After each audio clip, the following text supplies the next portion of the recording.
Starting at the front, actually the original British front plate, I have the rear one on it. This is the factory optional Rally Sump Guard.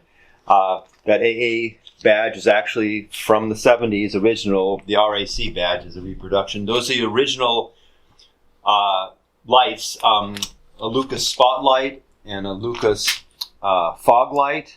The headlights are reproductions. In the engine compartment, that's a Lucas Sport coil.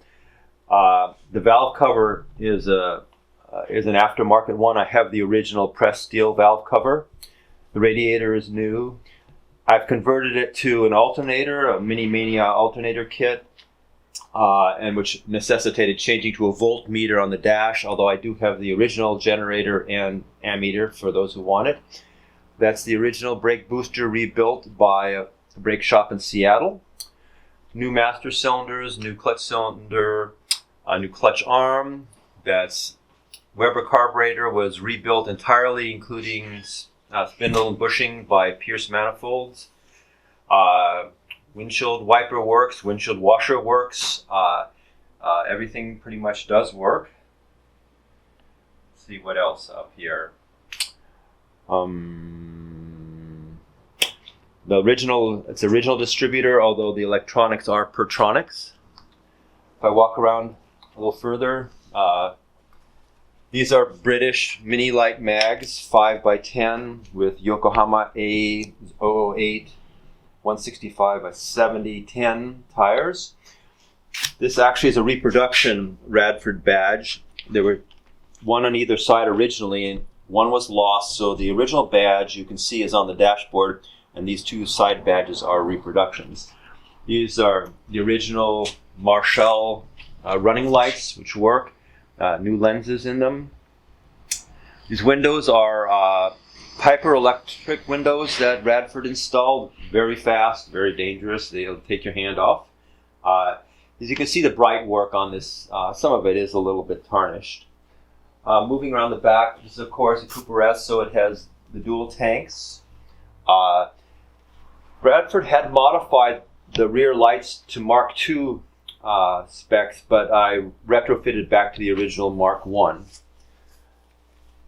The Webasto sunroof, as installed by Radford, refurbished by the guy who did the interior in leather. See, and the head of the engine was redone by Seven Enterprises.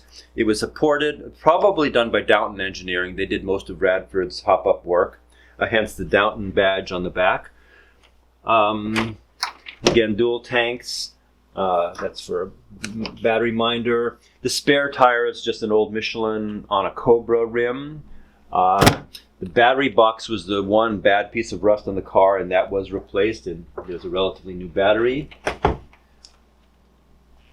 What else? I've replaced the interior rearview mirror with chrome aftermarket. I have the original wind guard. It's old plastic, but it's serviceable, but not very pretty. That's the original interior light. Very hard to find now, which works actually when you open the door. There's a 70s Blaupunkt AM/FM radio with two Jensen speakers in the back and a small speaker in front. It works, however, good luck hearing it while you're driving. That's a less than steering wheel. The wood was refinished. It's in good shape. All gauges work, including the Smith clock. They're all accurate, too. I've installed a cutout switch for the fuel pump recommended by Pierce Manifolds, so you can run the carburetor out of fuel before you shut it down. So the Weber being a vented carb, it would otherwise evaporate and leave residue in the carburetor.